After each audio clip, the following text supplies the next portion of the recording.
Welcome to the Book Hackers Podcast. I'm Cindy Minear. I'm Tammie Chrin, and we are the co-founders of the Book Hackers Club.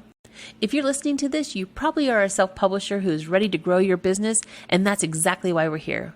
What is a book hacker, you ask? A book hacker is a self-publisher who is growing their business by creating books that provide value for their target audience while building a sustainable business.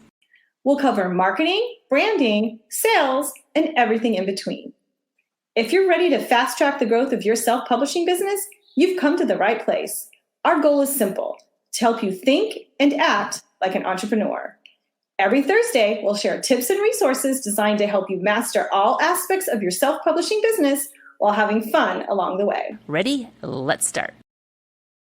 Welcome to the Book Hackers Show. In this show, we're going to tell you all about how to use QR codes to grow your self-publishing business. I'm Cindy Minear. I'm Tammie Chrin. Let's start off by discussing what a QR code is. So a QR code is a bridge between the physical and digital world. QR code is a 2D barcode that it can be scanned with your smartphones and transfer information. So QR codes, I'm sure most of you have all seen what they look like. Since the pandemic, we use QR codes quite often. We want to show you how to build a business around using QR codes for your printed books. That's right. There's two different types of QR codes. There's static QR codes and dynamic QR codes. Right. The static codes means that you're only going to link to one place. You're going to link to a particular website and you can't change that link. Anytime anybody scans that code, it's just going to go to that link. You can't change it later. With a dynamic code, you can go in later and change it. So that's kind of the main differences between the two. Yeah. So there's the two codes. Mostly we use the static codes, but we just wanted to share with you that there is dynamic codes out there. And you just want to think about them when you're using especially a dynamic code. Do you want to make any changes down the road as your website, your email? Do you think that's ever going to change?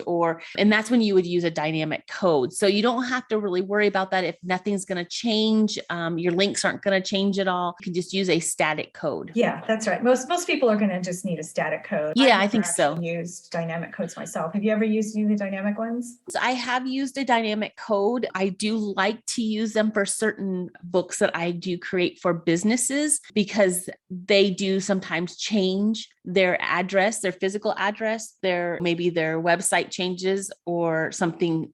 Contact information changes. So I will use a dynamic code for that.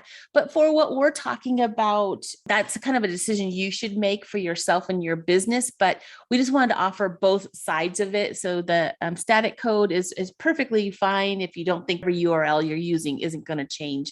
So most people use this static. Yeah, because if you own your own domain and you control your own website, you're pretty confident that those URLs are going to stay the same. So correct. Static and static codes can be found even in Canva. They have a static code. There's plenty of static codes for free, but dynamic, they will charge you to use their services. I really like using Canva for mine. They're super easy to generate. And I think QR Monkey is the other one that I like to use too. Yeah, that's the one I use, QR Monkey. Now, just really quickly on the QR Monkey you can use and you don't have to do the dynamic, you can do the static, but you can actually customize it. So I would check out some of the free versions of QR Monkey and a few other ones, and you can put your logo in there and change the coloring of the actual QR code. It doesn't make it dynamic, but it does make it more branded for your business. Right. It makes it a little more attractive than just the little square with all the dots on it. When you're thinking of ways to use these codes for your business, let's go over a few of those ways they can use it to promote their business for them, Cindy. First of all, you want to think about, there's sort of two different sides to this. There's the QR codes you're going to put in your book to promote things you have online. And then there's places online where you put QR codes to promote your book. So it's two different ways to grow your business. So don't forget to use both of those ways. Yes. Yeah, because when we're talking about putting those QR codes, it could be on a website that you have directing them to your book, or it could be on a YouTube channel that you have, and you could put that code right on your banner in your YouTube channel and direct it to, or you could put it in a link, in an email link, directing them to a book that you're publishing and you want them to see.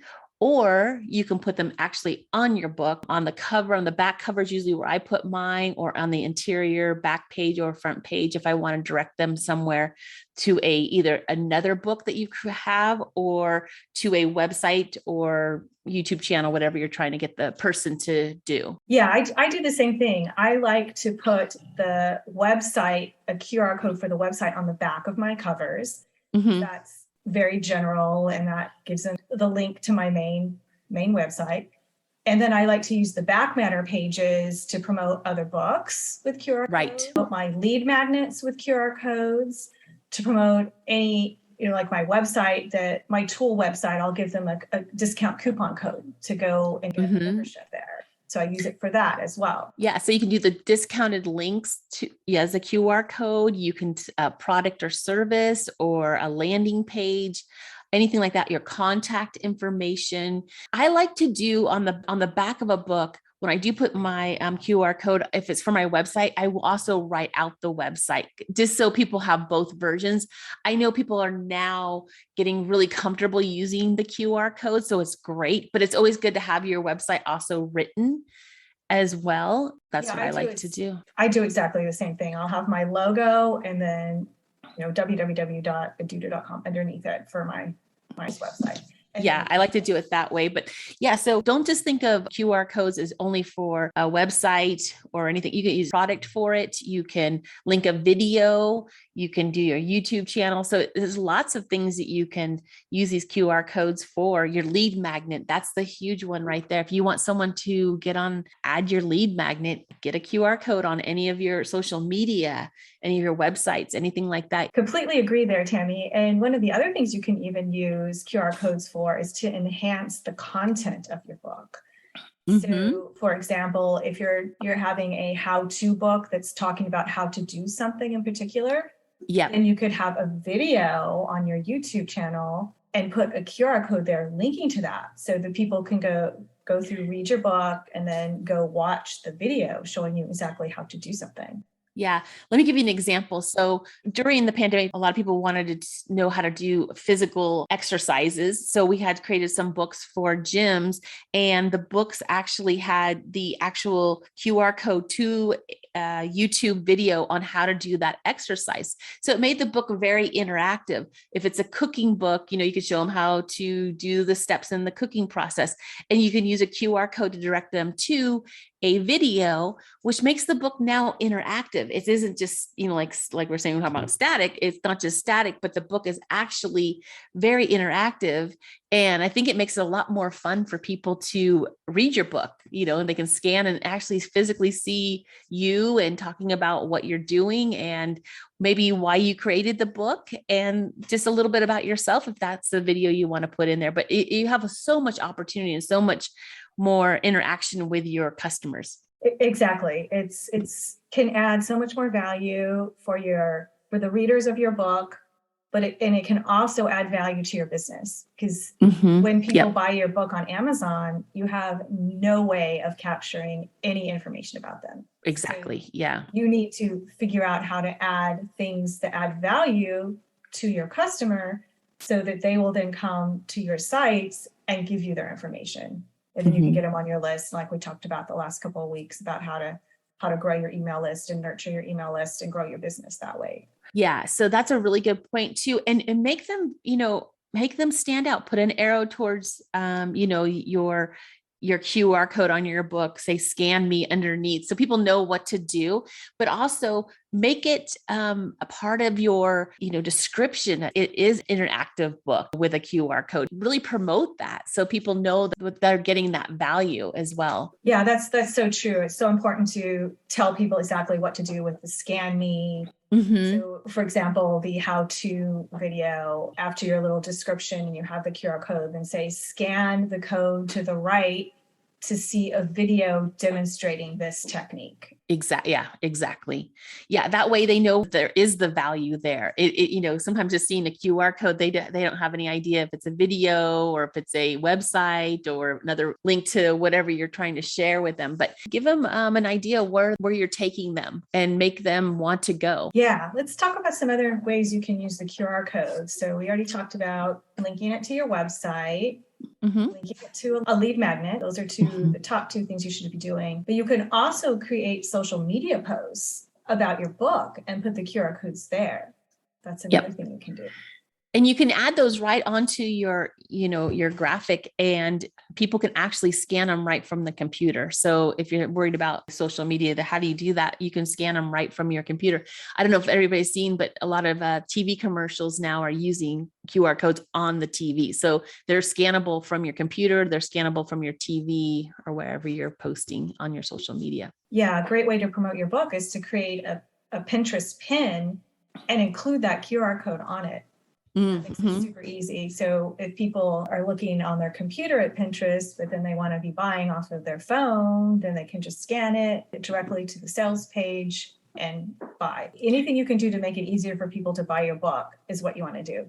Yeah. And QR codes are so easy to scan on these smartphones now. You don't need any apps or anything like that. They just scan it.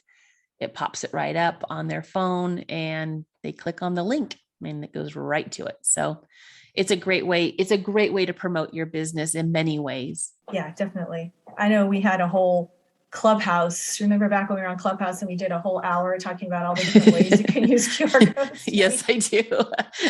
We won't go through that again, but that was a really fun podcast, a really fun Clubhouse. We all came up with so many great ideas. Yeah. I was just going to talk about my favorite one, which was doing a whole tourist business with like a walking tour with QR codes. So if you're an expert in any area, like I live at Huntington Beach, if you're an expert there, you could create a whole walking tour with highlights, and they could just scan the QR codes to get a whole either audio or video description of what they're seeing. And you could become this whole walking tour guide through books. Yeah. No, I thought I love that idea. I remember that idea specifically and how many options we came up with. It led to so many opportunities to expand your book business as well. Yeah. So I'm sure all of you out there can come up with all kinds of creative methods of using QR codes. And I encourage you to do that, to come up with ways to make your book more valuable, not only to the people buying it, but to you and your business. Absolutely. So I hope this gives you some good insights. We're just touching a little bit upon how you can use them, what you can use them for. And we can always dive in deeper if you would like. Drop it in the comments and we will answer the questions and maybe do another podcast if you like QR codes as much as we do. Yes. And if you come up with some creative way of using it that we didn't mention, we'd love to hear that as well. Yeah. That's a wrap, huh, Cindy? That's a wrap. Thank you for listening. And we will be back again next week with information on what to do if your book isn't selling. All right. Talk to you guys later. Thanks. Bye-bye. Bye. Thanks for listening. Join Cindy and Tammie each week for tips to help grow your self-publishing business. Don't forget to like and follow us on social media, as well as share with others who could benefit from our advice. Our website is bookhackers.us.